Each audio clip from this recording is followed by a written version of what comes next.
हाँ जी, क्लास में बोलो चैप्टर 4 में आगे हो और चैप्टर 4 पे आगे हो तो एक क्वेश्चन बड़ा तंग कर रहा होगा कि आयन्स क्या होते हैं। एटम तो पता लग गया, फंडामेंटल स्ट्रक्चर होती है, एटम है तो उसी से आगे जाके मॉलिक्यूल्स बनेंगे। ये सारी चीजें थर्ड चैप्टर से पढ़ रहे हो, एटम्स एंड मॉलिक्यूल से।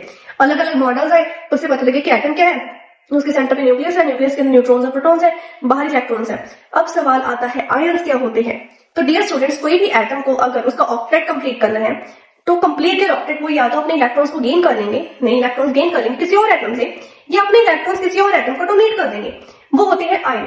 एग्जांपल के तौर पे हमारे पास है सोडियम। सोडियम का एटॉमिक नंबर है 11। तो अगर इसका एटॉमिक नंबर 11 है तो इसकी इलेक्ट्रॉनिक डिस्ट्रीब्यूशन लिखेंगे।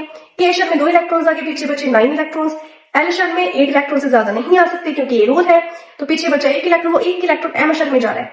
तो इस चक्कर में सोडियम या तो 7 इलेक्ट्रॉन्स गेन करेगा या फिर जो एक बचा हुआ इलेक्ट्रॉन है उसको लूज कर देगा, क्योंकि अगर वो बचा हुआ इलेक्ट्रॉन लूज कर दे तो उसके के शेल में तो ऑलरेडी ऑक्टेट कंप्लीट है, तो उसका ऑक्टेट कंप्लीट हो जाएगा और उसे कोई और दिक्कत भी नहीं होगी।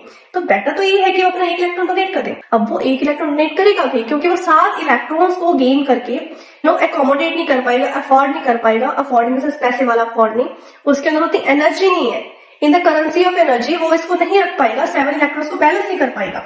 तो इसलिए वो अपना जो एल शेल है उसके अंदर जो 1 इलेक्ट्रॉन पड़ा उसको डोनेट कर देगा। तो इससे वो सोडियम से क्या बन गया, सोडियम आयन।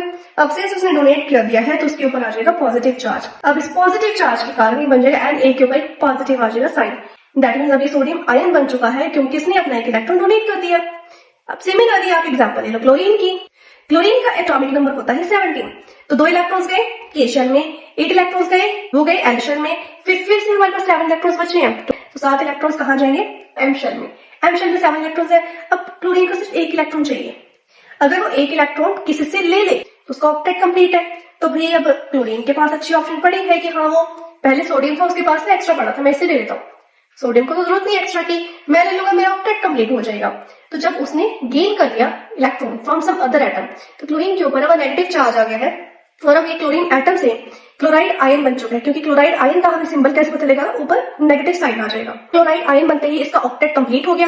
अब ऑक्टेट कंप्लीट हो गया तो सोडियम ने इलेक्ट्रॉन डोनेट किया, क्लोरीन ने एक्सेप्ट कर लिया, इसकी वजह से एक कंपाउंड बन गया, that is sodium chloride compound, जो होता है टेबल सॉल्ट या कॉमन सॉल्ट जो हमारे खाना में होता है। अब देखिए ये आयन बने क्यों, मुद्दा तो ये कि आयन बनाने की जरूरत है, बड़ी आइटम घूम रहे हैं। आयन इसलिए बने क्योंकि उन्होंने अपना ऑक्टेट कंप्लीट करना था, इसीलिए सोडियम ने अपना इलेक्ट्रॉन डोनेट कर दिया, क्लोरीन ने एक्सेप्ट कर लिया और इसी से जो पॉजिटिव आयन बना है वो कैटाइन बन गया, जो नेगेटिव आयन बना है वो एनाइन बन गया। कैटाइन जिस एटम से बनता है यूजुअली उसका साइज एटम से छोटा होता है और एनाइन जिस एटम से बना है यूजुअली एनाइन का जो साइज है एटम से ज्यादा होता है या बड़ा होता है।